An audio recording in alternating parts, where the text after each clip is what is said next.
On today's podcast, the three things that people are talking about a lot are the economy, education, and healthcare, and I'm on board to try and work on all three. Okay.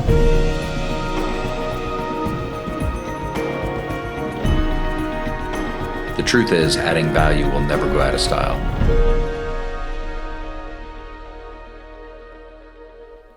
Hello, and thank you for joining us for another podcast today here with Courtney Geels, running for Congress. Thank you for joining, and we're coming off of wrapping up our first podcast, actually, just a few minutes ago after a nice little break. So we're totally outfit repeaters. We're out there. So we have one set of clothes, that's all we wear. So, but in any case, thanks for joining us again, and basically want to talk about the three biggest things that you think voters are thinking about as we're going into the North Carolina elections coming up or federal elections, but North Carolina District 4 coming up in November. Yeah, it's kind of funny when you ask people right now, because we all, whether you sit on either side of the aisle, most people see that there's a whole lot of problems going on in our country. So Sure. When you door knock or you phone bank or even just talking to people and say what's the biggest thing that, you're concerned about? And they all kind of roll their eyes and they're like, everything, So It's hard to pinpoint the exact things, but I think one very overarching thing is just the economy, inflation, gas prices, grocery store Sure. shortages, restaurant shortages, staff shortages. I think anything related to, the economy is probably the number one thing that I hear. And I think that's the number one thing that makes everyone feel insecure. Mm-hmm. I would agree with that, just based on what I think about and what I know friends are thinking about. I mean, the inflation, the gas prices, the food at the store. I got to tell you that, the last couple of years, when I first started my company, I ended up going through divorce right away, and I was a single dad of teenage boys. And had that happened during the pandemic, it would have been, I don't know how I would have made it. Right. But when I think about a lot of single parents like I was, with inflation going up, when I go to the store, my gosh, I'm not even going to Whole Foods either. But I can't get out of there without spending $100. Yeah, it's just crazy to think. Even going out to eat, I don't know if you've noticed when you go to McDonald's, there used to be a dollar menu. We still joke like that, but there is no more dollar menus. I have not been to any fast food restaurant that has a dollar menu in a very long time.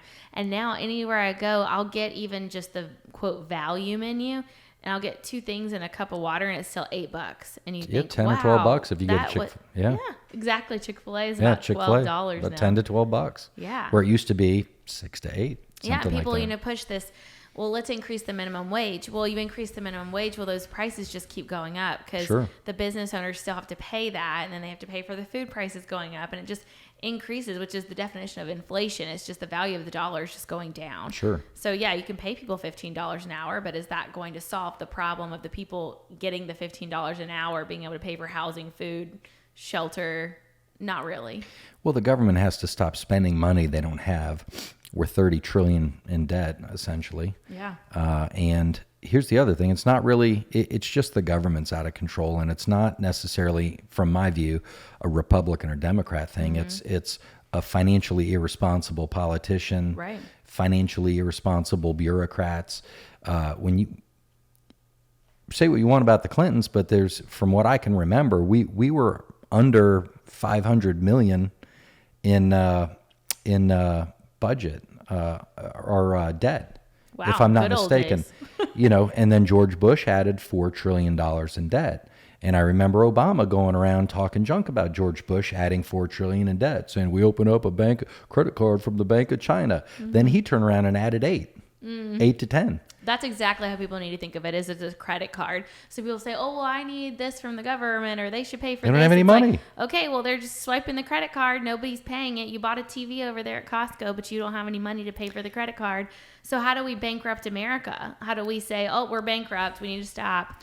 How does that work? Well, that's the thing, is we're running up debt that at some point we won't be able to pay. It's unsustainable. And I like what Rand Paul, he had a penny plan to get us back on track. Then it was a 2-penny plan. Now it's a 4-penny plan because the debt's becoming so much. And coming back to what I said, like, we spent money we didn't have, so we printed off cash. Right. And that was under Trump. Yep. And then All the I'm sorry, it stimulus. started under Obama. It was about 4 point something trillion we printed to bail out banks and bail out all these big entities, right? And then under Trump's presidency, COVID and all this other stuff, so we printed off another 6 point something trillion. So those two presidents, and again, I'm not blaming those two guys necessarily, but you're the captain of the ship. And so if it happens under your watch, you got to take some blame. Right. And then Biden, his first year, we're another 1.5 trillion printed off. So they're all doing a bad job in this particular area. Whether you like the guy or not, they all deserve some blame. And when we've injected trillions of dollars into the economy, basically just printing cash, that's certainly driving up inflation. I mean, you have to blame the lawmakers too, the legislature. Definitely. I mean, when we talk about sending all this money to Ukraine, there's a pro and con list. I've talked to people who know people in Ukraine. They know people who have passed away in Ukraine. Like, it's horrific things, but we already see where tons of money coming to the American people. The American people allegedly don't see that money. So are the Ukrainian people seeing that money? We don't know. There's no follow through. You write the check. When I say you, I mean the federal government is writing the check. And then who's going and seeing where that money is actually being spent and who's receiving the benefits of that money. And at the same time, they're just swiping the American credit card. And so it's like, where do people realize you can't just keep printing money? You have to have a budget. And I hear that all the time. Are you going to create a budget? Absolutely. That's like my number one. I mean, that's how you decrease the power of the federal government. You stop the money printing. Right. You have to cap that debt. You cannot continue that way. And that is going to hurt the economy. I hear that, there's this balance of like, well, if we don't increase the debt, then we can't pay all these people that we're used to paying. Well, it's not real money. At a certain point, you have to do it. Yeah. And the longer we wait, the more painful it's going to be. Right. This should have stopped under Obama, really. And if we created a budget, an actual budget that says this is how much money we're going to spend in the next year, which is a gazillion dollars, we already know that's going to happen. It's like 4 trillion's our Yeah. budget. So Like we can't survive on 4 trillion. But so yes, exactly. So and why does the federal government? I mean, how much of that is going to the military? The actual role of the federal government, not much of it. Right. So when you look at that 4 trillion, if the budgetary committee is actually looking at that and looking, okay, where can we cut out $500 billion? That's how you do it. Instead of having to worry about increasing the debt, well, you say, this is how much money is coming in per year from taxpayers, and this is how much money can go out if we cut it down. I mean, it's basic budgeting. It's just on a large scale. Right. But are these politicians, have they not been businessmen or actually had to balance their own checkbook? Most of them know. I mean, do they not understand that, you have to spend less than I don't understand. Well, that's why I like, again. Dave Ramsey, where are you? I know, right? Whether you like Rand Paul or not, I like this principle. He said, if we can't get the budget, because I understand what happens, it's like, well, we need to take money from the Courtney department. And Courtney's like, we need this money. Mm-hmm. Everybody's going to say that. Yeah. So what happens is if you don't have the numbers line up, then it's 5%, or I think Rand Paul's last thing was 4% budget across the board cut. Mm-hmm. Everybody gets cut. Yeah. Either we find places to cut or it's an across the board cut. And that way we are operating within the budget. Or, I mean, when we talk about crossing the lines, okay, for me as a Republican, I want to decrease spending. What does the Democrats really want to spend money on? Is it community college? We're going to talk about my education later. I'm for community college. I can see the benefit of giving community college. Okay, well, if you want to make that expenditure, we need to cut double that expenditure out somewhere. Where do you want to cut it? Mm-hmm. Let us know. We'll give you that expenditure. That's what you're fighting for. We're going to give you the free community college. Well, we need to cut out double whatever that expenditure is. And where do you want to cut it? You pick. It forces you to pick priorities, Mm-hmm. just like I have to do as a business owner. Mm-hmm. I'd love to give everybody raises across the board, Right. but I have to do it selectively. And I buying vehicles, doing all this kind of stuff.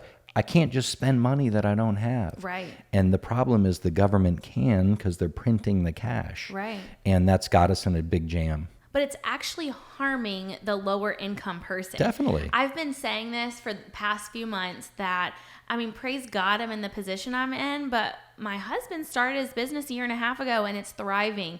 And I'm in this position where I feel like I'm sitting here wanting to advocate for people that are not me. Right. Like I can thank God I can pay for $5 gas prices. It irritates me. I'm driving all over and I feel like I'm just wasting money because I was spending half that amount of money a year ago. Mm-hmm. But you think the people that can't pay these gas prices are the people that I'm sorry, but the Democrats say we're for the poor, we're for the working class. That's not true. It's not helping They're them. harming the working class Yeah. by doing this extreme expenditure. And so it's like, yeah, they'll give this grant to a lower income area or cause, and that helps temporarily, but it actually long term is hurting that community. So how do we, like, again, balance that? We may need to give this grant because this is an acute problem, but where can we cut something that actually long term is helping everyone? Right.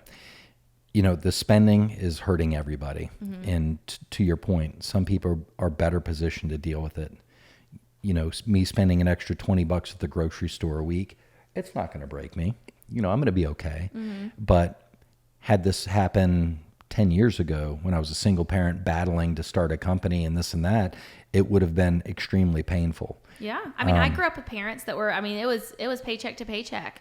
I mean, I would get in trouble if I lost a cheerleading sweatshirt because, gosh, my mom had to work an extra shift to pay for that sweatshirt. Sure. And so you have to pay double money in gas. I wasn't going to get that sweatshirt if gas prices were they were today. Right. And I mean, I don't need the sweatshirt to live, but at the same time, it's like that same principle of the people that are living paycheck to paycheck, they cannot continue in this direction. They literally are going to start actually starving because they can't pay for their food. Right. So are we going to increase food stamps now? Now we're going to increase the government spending Spending, and we're and going it's- to increase more problems. It's just like a cycle that never ends. It's a cycle. So you got to stop spending so much money. So that's one of the things I love about you running for Congress is that the fiscal responsibility.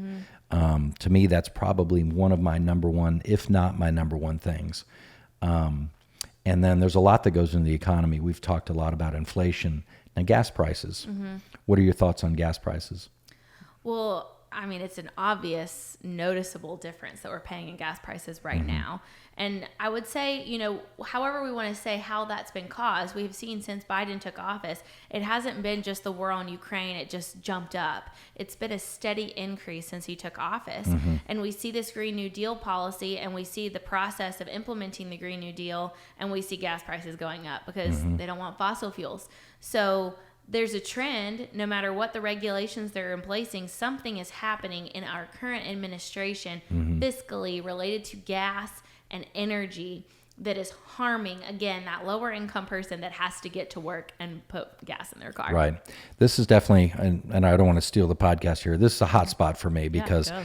I've got a couple friends who, I don't get on social media a lot because I don't want to, I post a lot, but I don't consume a lot, if that makes sense. But Facebook knows how to get you. They know I go on to log in to go post something, and the first thing there's something from a buddy of mine who's anti-Trump, he's anti-gas, or you know, it's not Biden's fault. And He's got a Tesla, probably, right? Can afford it. he doesn't. Oh. No, not that I'm aware of. But he has electricity at the house, which a lot of people don't realize. 80% of that comes from fossil fuels. So, you know, one of the problems in the country is I've got a meme. It's a lady filling up her truck, her van or whatever it was, and it's got no more drilling on the back and this and that. And it's like, you're part of the problem. So real quick, just a couple things. Is it all Biden's fault? No, it's certainly not. There's inflation. There's the war. Let's see, there's a lot of factors that go into a worldwide market. But is Biden actually doing anything to help? Right, that's the question. Most of what he's doing is triggering. So, for example, his first week in office, he paused leasing of federal lands. He obviously canceled the pipeline. So what he started doing is changing the climate in the industry, which caused investment to start drying up. If I'm a CEO running a fossil fuel company, natural gas, oil, this and that, it's signaling, okay, we've got to wait this out for 4 years. So we're going to be attacked for 4 years. So I'm not going to aggressively grow the company. I'm not going to aggressively expand. There's been 5 refineries in the United States that have shut down since Biden took over because they don't want to invest. Why invest? I'm not going to get a return on investment. Yeah. This guy ran on office, and this is what's aggravating when people say it's not Biden's fault. You know, they can point to these other factors, and there's other factors, to be fair, but removing the blame from Biden, everything that I've seen that he's done has been counterproductive. The leases, the refineries shutting down, just creating that climate of we don't want to invest because we're getting attacked here. And that's losing jobs too. It's losing so we're jobs. creating this more problem. So are more people on unemployment. So our federal government is spending more money and creating more inflation. There's this. And so most of it's process. done under the principle of being environmentally environmentally friendly. We need to global climate change and all that sort of thing. I just look at it like this. If I'm in my kitchen and I decide I want to start eating better, that's a good thing, right? Right. Us becoming more reliant upon solar or wind or alternative clean things. Like, I think we're all on board with that. But if I decide to start eating clean and I go through the whole house and I throw out all the food, all the cookies, all the chips, all the stuff that's bad for me, and now I'm starving because I don't have anything to eat. To me, that's what I think is going on in the country. It's like we threw out all the food because we want to eat good, but we only have a little bit of good food in the house. Now I'm starving. And just pretend like there's no grocery store and you have to like go grow all of the food Right. that you're going to go eat. Right. So you throw all your bad food out and now you have to spend a year in the farm tilling the ground and growing all the food because Right. there's no more grocery stores. That would be the picture that we're in right now. And that's how I view it right now, is that, hey, let's move forward to these other things. Let's incentivize the cleaner energy. Right. I'm all about that. Same. But you don't have to attack the fossil fuel industry. You don't have to cut off the pipeline. Here's the other thing. We're probably still getting oil from, if I had to take a guess, from, not Anwar, drawing a blank right now, Keystone. We're probably still getting oil from Keystone. It's probably just driving here in tanker trucks. How stupid is that? So we would rather have diesel burning for all those miles rather than going through a pipe. That doesn't make any sense to me. Well, it's a lot of just what is people's perception. Does it look like Joe Biden is helping create green energy or decreasing the carbon footprint?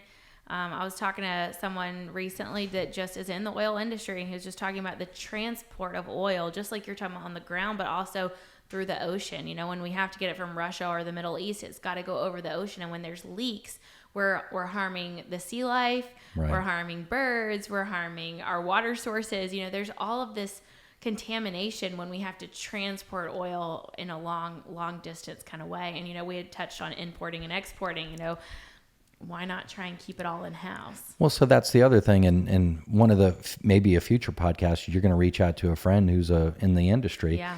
Because we were talking about this before we got going today.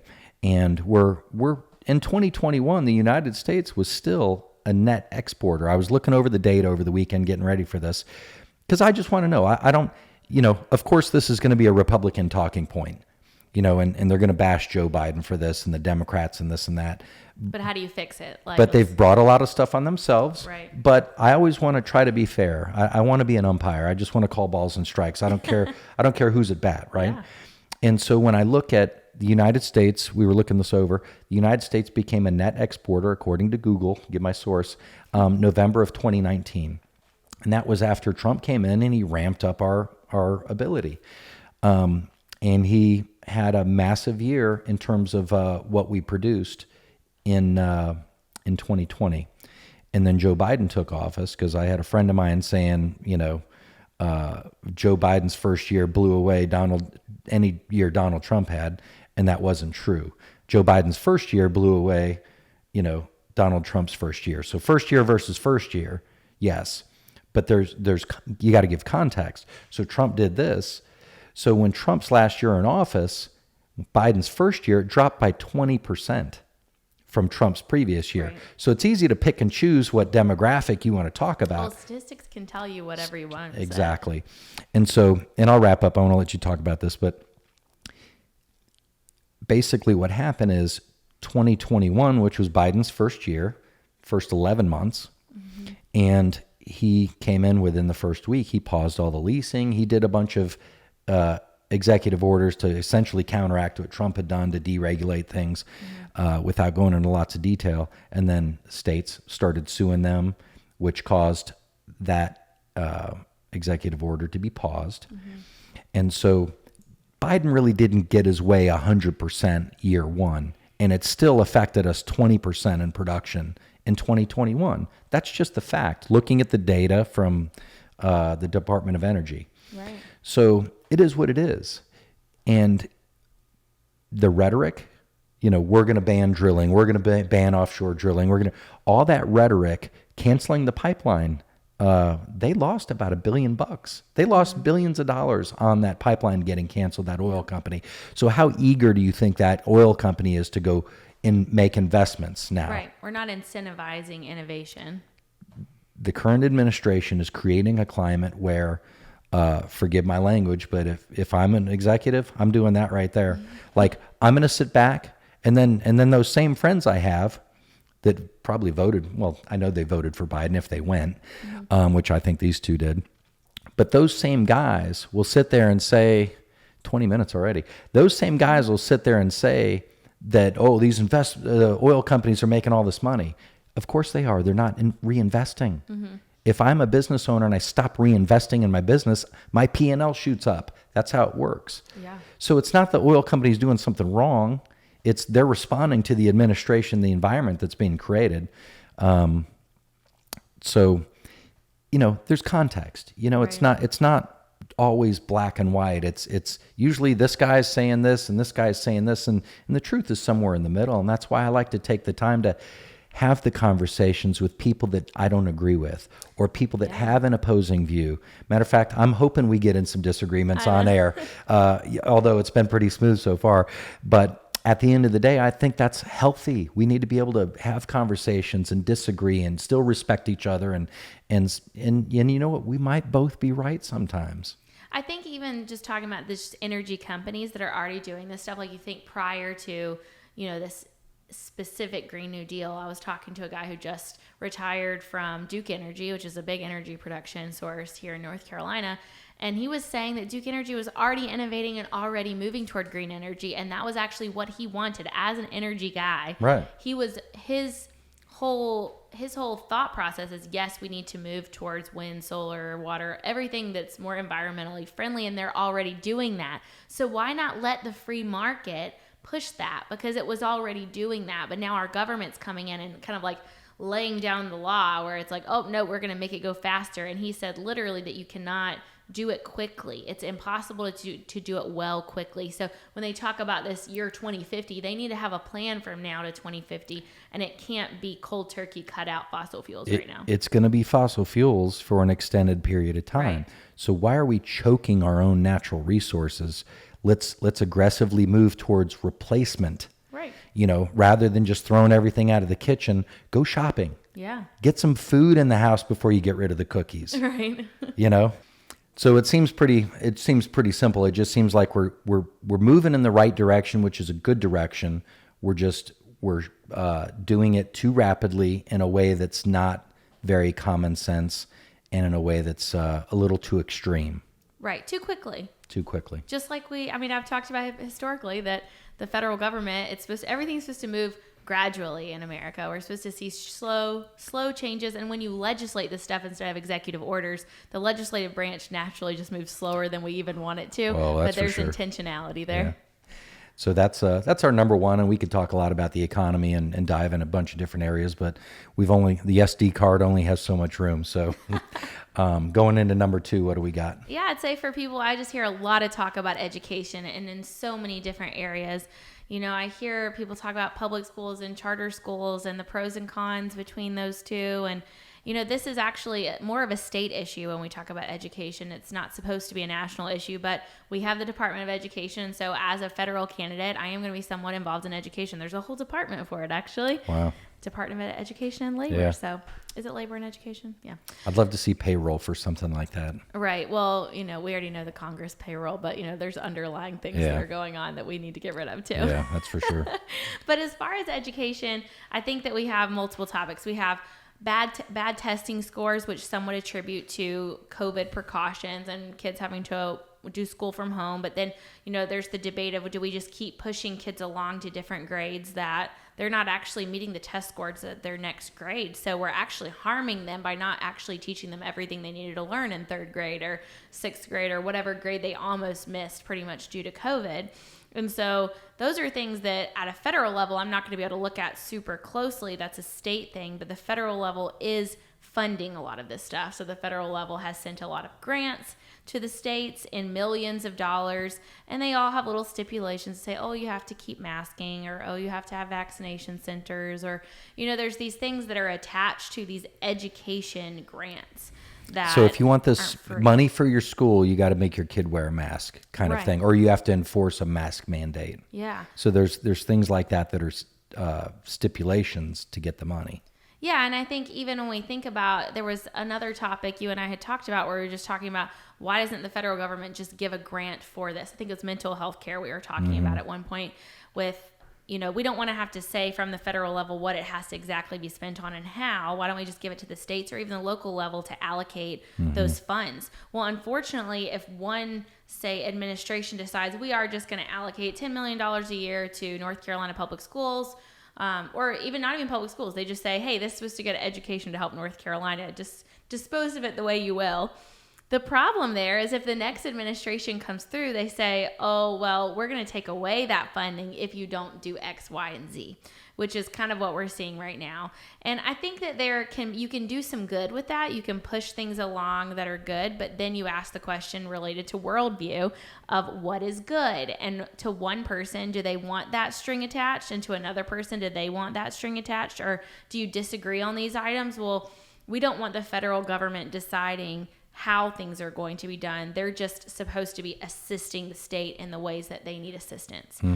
So it's challenging because even if I get in office and I decide, oh yeah, I'll support that grant, even though it's an expenditure when we're having problems with inflation, well, at a later 8 years down the road, if I jump onto this bandwagon right now, in 8 years, whoever the president of the United States is, if they're able to come in with an executive order and take away that money if they don't follow whatever their agenda is, I think it's kind of a scary place when we're doing too much funding from the federal government, and sometimes you do have to be specific. And so with education, I've talked about it before, but I really think we need to be giving the money directly to parents, not the money necessarily, but a voucher system where the parents can choose where their child's going to be educated, where that money is going to be allocated. So you're literally taking the power from the president of the United States down to the parent, who's the parent of the child. And some would argue, well, sometimes the parents aren't making good decisions for their children. Well, do you think the president of the United States is making a good decision for every single child in the United States? Probably not. Probably not. And I would say when there's comments made like that, it's one of those things where they're right. It's true. But at the end of the day, it's, well, I'm sure about 90 to 95% of the parents are going to make better decisions for their children than the government would. Yeah. Is there 5 to 10% of knuckleheads out there? That probably, And that's where we have local laws where we bring in law enforcement and CPS and issues where the parent isn't taking care of their child, and we need to advocate for that child. But when it comes to just education and the federal government's role in that, I want to bring that power as close to the people level as I can. And sometimes that's even bypassing the state. And sometimes those states are going to use that money really well and efficiently. And sometimes it's going to get lost in translation and we never saw it actually touch the child that needs it. Well, it's like anything. You got employees at the state, and there's good employees and there's bad employees. That's why you bring someone in that can manage the organization. This is why I'm a big fan of governors becoming presidents like Reagan or even Clinton. When you run a state, you're running a large bureaucracy. I think it better prepares you to run the federal government versus being a senator. How many employees did Barack Obama ever have before becoming president? 5, 6? I don't know. Yeah. It wasn't, tens of thousands. Right. And so I think that as a business owner, I've got a lot of respect for some friends that have built large organizations. And I've thought to myself, I'm glad I don't have 300 employees. That would be a nightmare. You have to be really good at delegating. Right. And so, but that's a skill, and it's something that's developed over time. And it's why I think governors are generally better. And better everything presidents. does fall on you. So if you have a good reputation as a governor, then there's something said about you that you delegated well. or like him or not, I think Trump, a lot of his power is not the right word. A lot of his policies that I liked and things that I saw that I really liked, the guy had 25,000 employees.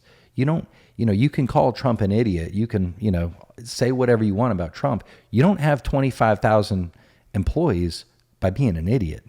Yeah, I actually talked to someone, it was a few months ago, that worked, I think it was in one of the Trump towers. It was in more of a cosmetology beauty realm where, did manicures for some of the Trump family. And they were just saying like that, we hear all these negative things about Trump's personality. We see his quote mean tweets, but I've talked to these people that actually knew him before he was president, and they say that he really remembers his employees, that you feel like kind of treasured and important, and there's something that he did really right as a businessman, and we saw that in the economy here, that our economy was thriving. But yes, there's some things that he did that obviously we're seeing the trickling effects of the things like the stimulus checks. And some people got stimulus checks that didn't. I would say I was one of those people that I got a stimulus check. Do you just like write a check back to the government and give it back? Not really. It goes into your bank account automatically. But I didn't need it, and I was almost irritated. Like, why didn't you have some kind of at least application, a simple application process? Because if I were told I need to go apply for, say, $2,000 from the government, I for sure would not have done it. And you're going to see some people that don't need it that go and do it. But there's a lot of ethical people that don't need the money, and they would not have applied for that stimulus check if they didn't need it. And so, I mean, that was a Trump thing. Well, it's under Trump, and there's an enormous amount of fraud that occurred or money lost and things like that. And that's, to me, that's just it's a bureaucracy thing. It's a federal government. That happens with all the presidents. Yeah. And again, coming back to our principles, is we want less government federally, more power to the states. Right. And that we were talking about education. So there's a lot of debatable issues talking about, the genderbread person, or these surveys that are being given out. Now, I will say, to put a note in, because people will say, why are you talking about education from a federal level? Well, I don't know if people are realizing these surveys that are being put out actually by the CDC. So this is a federal entity that's touching every single public school, middle schooler, and every single high schooler. Two different surveys. You can Google it, type in CDC surveys, public schools. It's very easy to find. You can read through those questions, and some of them are appropriate that just kind of ask the basic questions. And I think that the argument from, I would say, my opposition would be, well, we want to figure out what safety precautions need to be implemented and things that we're just trying to study the data. But sometimes these data things that we're trying to pull from children, these are like 13-year-olds answering these questions, are how many times have you had sex, and what do you identify as, and how quickly can you get and load a gun without your parents' permission? And then the answers to that specific question are less than 10 minutes, between 10 minutes and 1 hour, 1 hour to 4 hours, 4 hours to 10 hours, over 24 hours, I'm not sure. But you think as a 13-year-old, most 13-year-olds are actually trying to answer questions honestly. So you think if you're getting that question and you've never really thought about it, and then you start thinking, well, my uncle has a gun that's down the street. I'd have to ride my bike.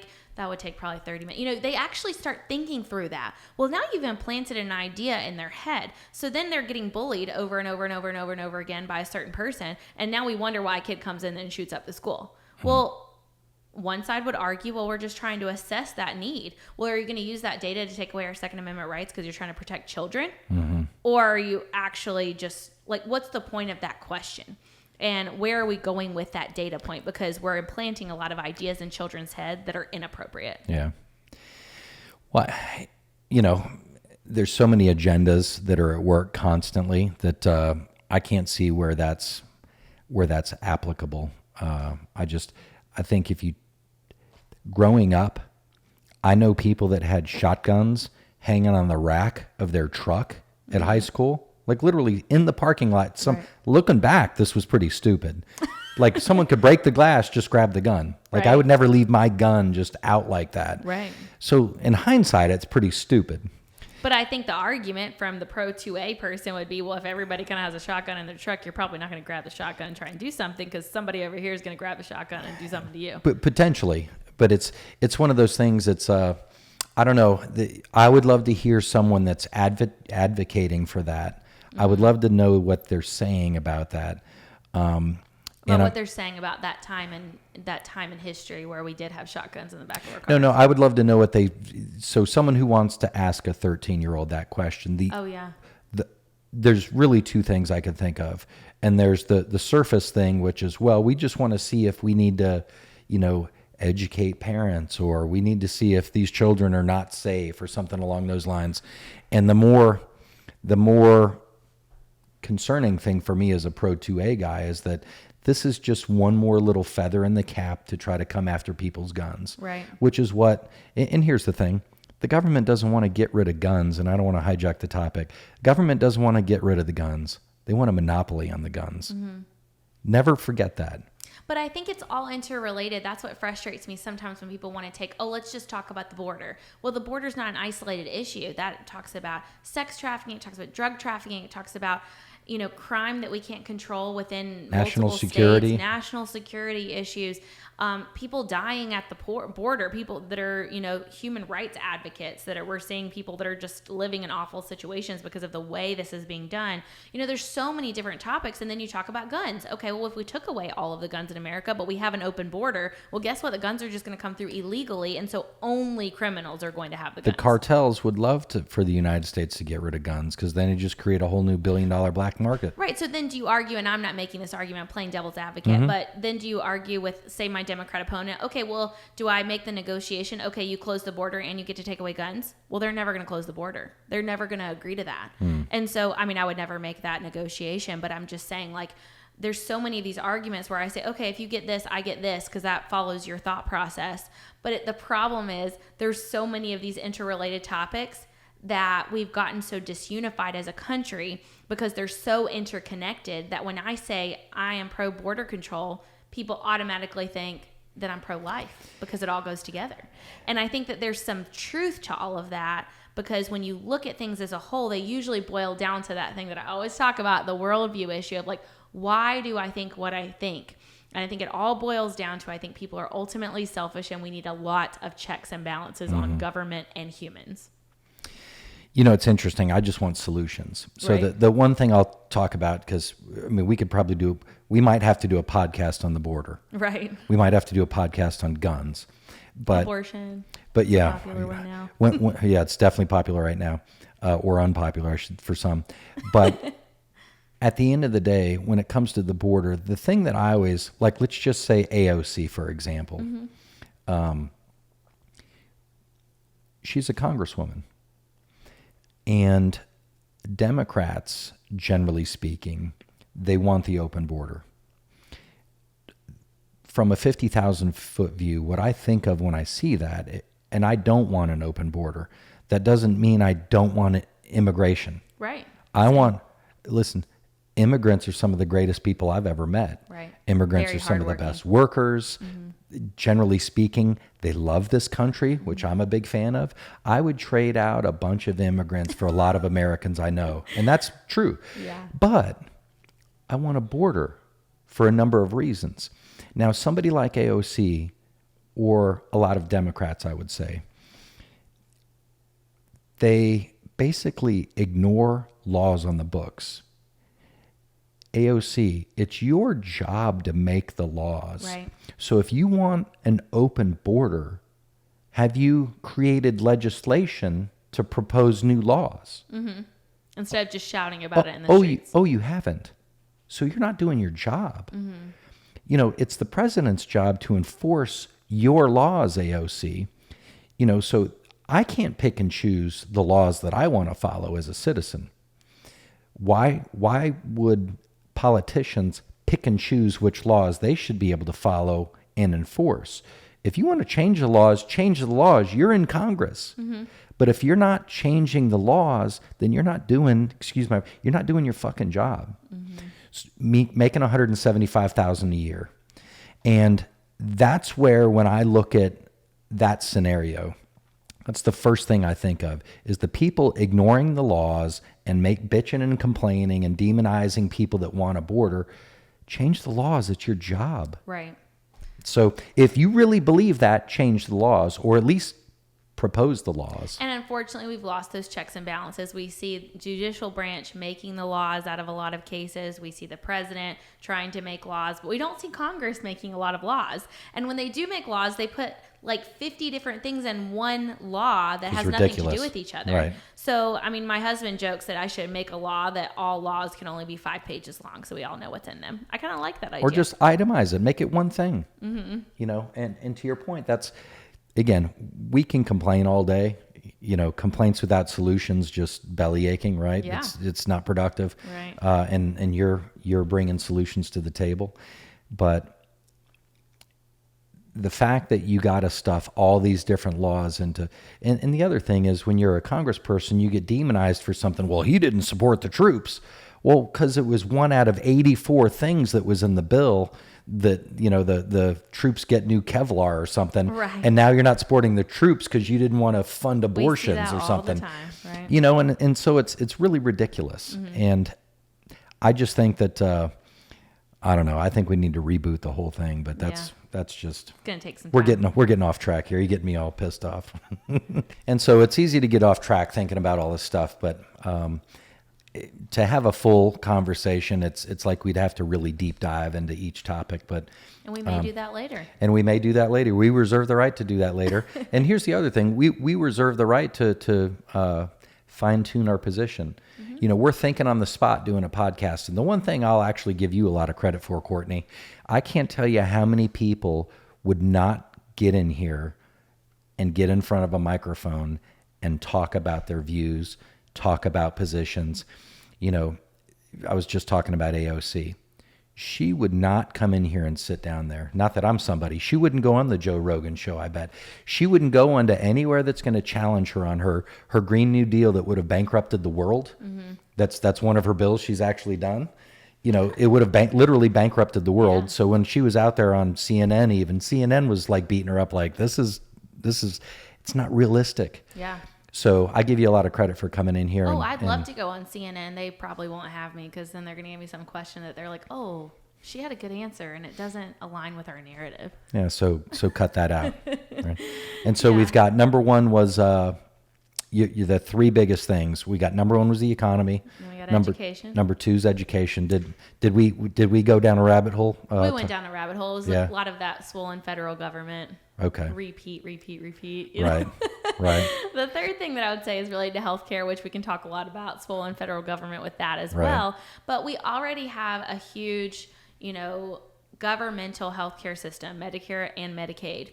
And they're already a huge percentage of what hospitals make. When you talk about reimbursement, I think it's around 70% of what hospitals make is from Medicare and Medicaid. We do have some hospital systems that are really interesting. Most people don't know all of these topics. I was a travel nurse for about 10 years, so I've worked in a lot of different hospital systems and seen kind of how they work and public, private.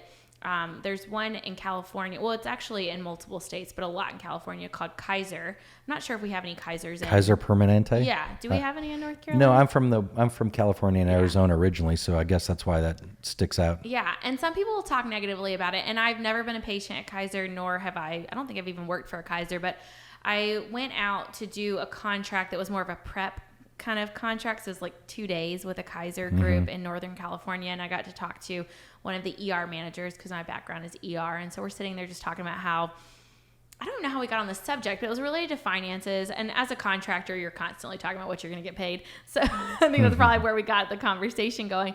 But he was saying that Kaiser actually has their whole business. When we talk about business models, people think healthcare, they make it really emotional, but it's really just a large business. And the product happens to be life and death. So, some people joke in their jobs, but did they die? But like my job is the ER. So like we actually say, but did they die? No, we did a great job today. So, Right. But in this business setting, in Kaiser, they have one side that's nonprofit and one side that's for profit. And so I found out from this manager, he was saying, I think the ER was part of the nonprofit side, and whatever the nonprofit group was, they were actually making so much money that they were about to lose their nonprofit status that they needed to spend money. So they were buying everyone vests. And I was like, what hospital system is making too much money? I've never heard of such a thing. So I was really looking at how their model is, and their model is actually they call their patients, I think their members is what they call them. So our member is here instead of a patient, which is, very, very classy. You feel kind of special because you're a member. Right. So I think that their patients are taken care of really well. And if you as a Kaiser covered patient, you have their insurance and you're taken care of at Kaiser. It's kind of an all-inclusive. There's the payer and the people that are being paid. So are you paying directly to the system? Usually people either work through the Kaiser system or they have Kaiser insurance. But either way, your healthcare is all inclusive. Your insurance is through Kaiser, so Kaiser itself is paying for the healthcare. Okay. So they're an insurance company and they're the provider. Okay. And so, you look at that and you think, well, that could be modeled that way. If you did a one payer system where we had universal healthcare, it would be modeled. You would need to go talk to a Kaiser CEO and say, hey, how do we build this? I don't think you can do that quickly. Yeah. And I think there's a way of doing it well, but I also think you always end up back at that situation where you're like, okay, well, who's in charge? Yeah. Too big a government. The people that are in charge don't actually care about the patient. And we have this problem with worldview of, are people naturally in it for themselves, power, money, selfishness, or are they actually in it to help other people? And I err on the first side. Yeah. And again, I think it comes back to the fundamental principle is that the more central things get, the worse they get. Yeah. And that's certainly why I don't want a one world government or UN control or things like that, because it's going to be even worse. Right. My insurance that I have, I don't have copays. I don't have anything like that. Basically what I have is if my stuff exceeds $10,000 in a year, it kicks in. And so the way I think about automobile, like full coverage after $10,000. yes. I like that. So, and I might need to get that. That works for me because the way I think about it, and when I hear people talking about, government healthcare or socialism with healthcare or whatever, I'm not for that because if you have 50 people going into a restaurant and only 25 are eating, but everything's free or it's included with your citizenship, all of a sudden people are getting salads, they're getting dessert, they're getting this prime ribs, prime rib. They're going to buy more and get more than they normally would. There's a lot of people that wouldn't go to the hospital if they had to spend $50, but if they don't have to spend anything, they're going to go. And so I think when you look at those kind of fundamental things, like I literally got checked out one time in the last 5 years, and I've spent, I don't know, $10,000 on insurance, actually probably more than that. But I won't go unless there's something. But I wonder if the reason that you're not going, to push back, there's a little bit of a disagreement here. I would say if some people aren't going to be able to pay $10,000 in a year for their health care. So if everyone had the insurance that you have, they would probably never go to the hospital because they're thinking, well, I can't pay $10,000. I can't get up to that mark. And so I think there's these different, I kind of like the idea because I'm sitting there going, well, we're paying an arm and a leg per month out of pocket because my husband owns his own business. I'm running for Congress. We're paying out of pocket and we're paying quite a bit of money per month. Yeah. And then still paying that copay and still paying a deductible. It sounds kind of good on my end for what you're talking about. But I think some people would actually be the opposite. They would just not go because they think I can't pay for whatever it's going to be. And so then you have this problem with, I had a friend who's a nurse practitioner, and she was talking about a girl that had a urinary tract infection, which we all know that's like generally pretty quick and easy, especially when you're young. You take like 3 pills and you're good to go. But if you don't actually take those 3 pills, it goes up to your kidneys and then you're hospitalized because your kidneys can get killed by a UTI. Sure. If it's not taken out, we don't take out the infection quickly. And it was all related to her healthcare coverage. I think someone prescribed her a medication that was more expensive and she had to pay out of pocket. So she just didn't go and pick it up rather than calling the provider and saying, hey, do you have a lower cost option? Which they did. And so it's just a matter of figuring out and then you sit there and you go, well, why didn't that provider ask her, what's your coverage? And can you pay for this medicine, and being aware of those costs. And there's so many legalities and details, and people like to make these blanket statements related to healthcare. And so then people say, well, what are you going to do about it, Courtney? And what I'd like to do about it is, if I'm in Congress, I oversee Medicare and Medicaid. So I can go in there and I can look at all these ins and outs of what does Medicaid cover? Is it only covering certain physicians? We know it's only covering certain physicians. And we talk about the VA. There's so much in healthcare. We could probably, again, have a whole topic on this. But The VA, you think most, military people have VA healthcare for life. And then do we give them good healthcare? Is it quality healthcare? I'm not going to the VA. Do they have to go? I mean, my grandpa's a perfect example of, this just gives a little piece of me, like when people are learning, well, who is this girl that's running for Congress? This is a picture perfect moment of who Courtney is. So my grandpa, he's passed away now, but he had an issue with AFib a few years ago. So he's sitting there in front of me at a funeral, and he's breathing really fast. He's sitting in front of me, and I'm thinking, like, there's something wrong. He didn't look like exacerbated, but like too fast at breathing. I'm thinking there's something wrong. So I go over after the funeral, and I checked his pulse, and I could tell it was irregular. I'm thinking, I bet you he's in AFib, because when you're in AFib, your heart's not pumping well, and so you have trouble breathing, and you feel out of breath. So it got my grandma to take him to the hospital, and he was in AFib, and I told her he needs to be cardioverted, which is a shock, which gets your heart back in rhythm. Because we could tell it was all kind of a quick thing. Well, the VA kept him for a whole week. He had Alzheimer's, completely disoriented. My poor grandma had to stay there for a whole week watching him the whole time. And they're wanting to do a heart catheterization, which we knew he had a blockage.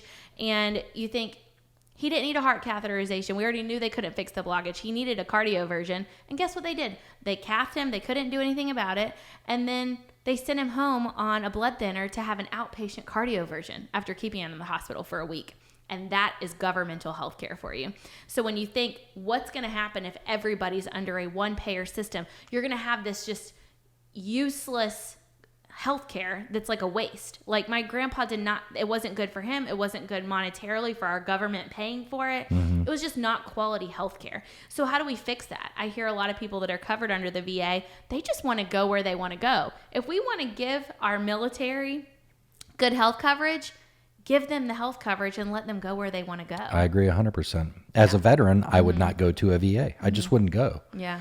And so coming back to the original point that I wanted to make, like, when we have car insurance, it doesn't cover oil changes. Right. It doesn't cover air filters. It doesn't cover tire rotations.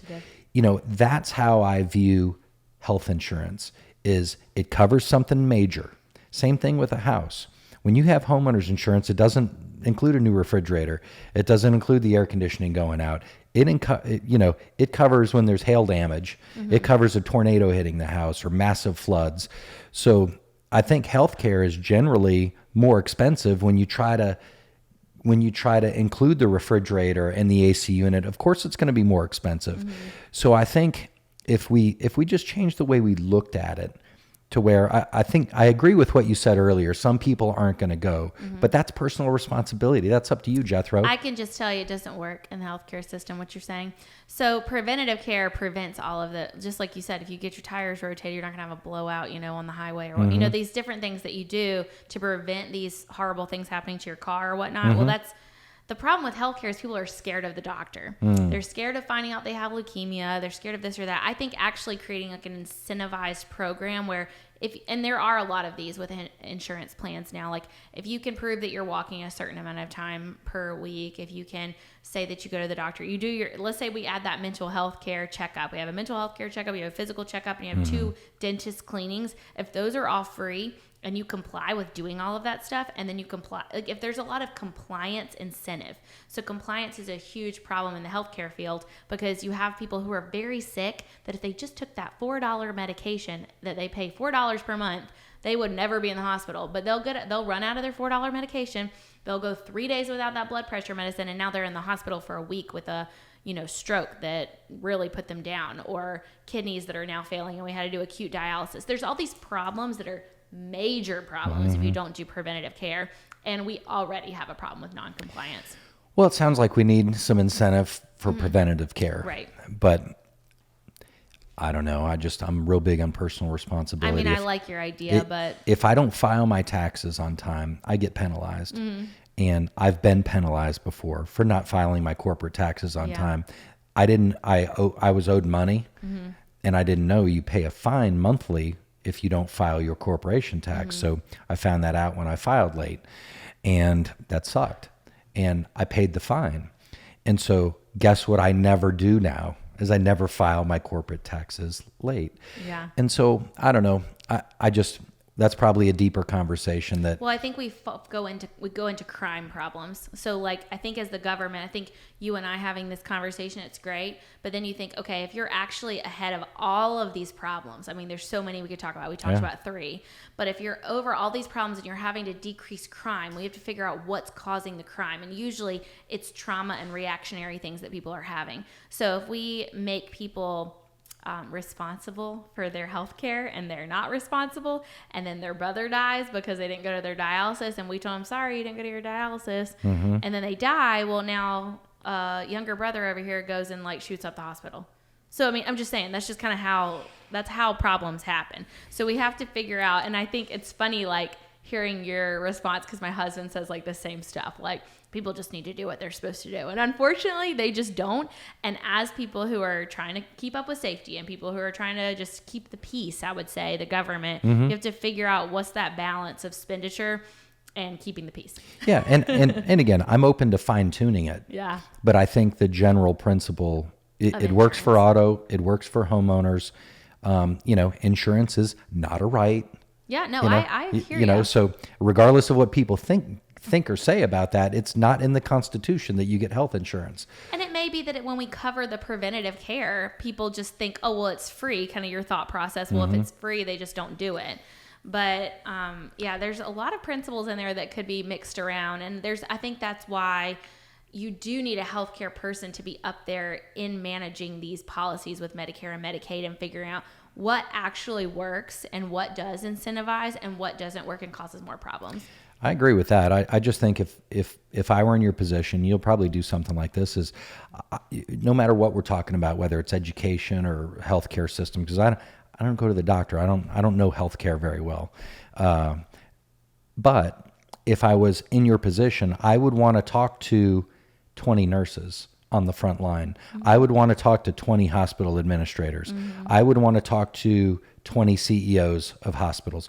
I want to know every level. I want to know opinions from every level to help get a better, well-rounded view of, okay, now I have the information to balance. And the insurance companies I talk to. And talk to clients. Right. Or talk to members in Kaiser's system. Talk to the members. What do you like here? And I would go one-on-one with people if I could. So maybe it's a Zoom call with 20 people and everybody gets their little 5 minutes to chime in. But I would want feedback from the constituents. I would want feedback from the nurses.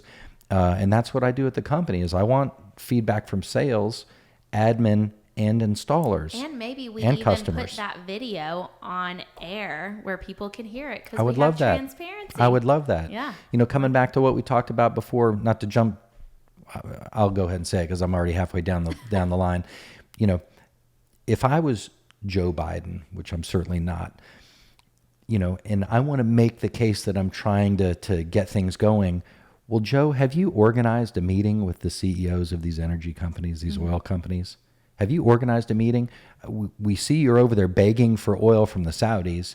Have you talked to any American companies? And just seen what they can do? What's the problem? What are we running into? How can we clear this up? It's leadership. Right, absolutely. And so anyway, so coming back to the healthcare stuff, it's like, I don't have the answers, but I'm sure all of the people involved in the system, from the member to the CEO of the hospital, if I got all their perspectives on a situation, here's the problem. Courtney, what do you think the solution is? Bob, what do you think the solution is? And as a business owner, I have to do this regularly. It's between the customer, my P&L, the technicians, admin, and sales, and then what I want. Yeah. And I have to balance all of that because everybody's got to be happy in the process. And I think that's what you're going to have to do. Yeah. And you're going to, hopefully you like wine because that sounds like it's going to involve some wine. Lots of talking to people. So the health system, so those are the 3 biggest things. So let's just, wrapping up, number 1 was the economy. Yeah, we got, I think the three things that people are talking about a lot are the economy, education, and healthcare. And I'm on board to try and work on all 3. Okay. And I'll tell you what, we're going to wrap up with that. But if you've got anything you want to hear, I think we could probably get Courtney talk back into another podcast. Wherever you're seeing this, whether it's Rumble or YouTube, Facebook, wherever you want, if something's important to you, go ahead and drop it down below there. And we'll definitely be paying attention for that. If you've got something you want to hear more in depth from Courtney, or something's important to you that we're not covering.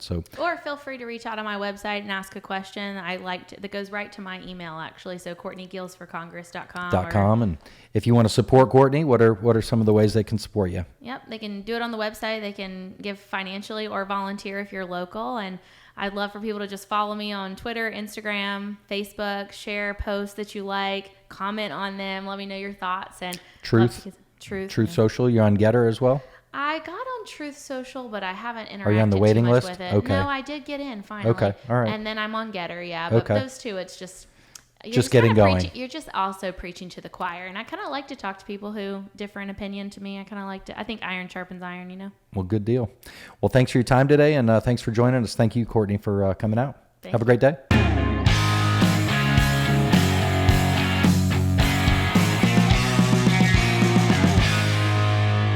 Hello, this is Brian Smith, and thank you for watching. Please subscribe for more valuable content.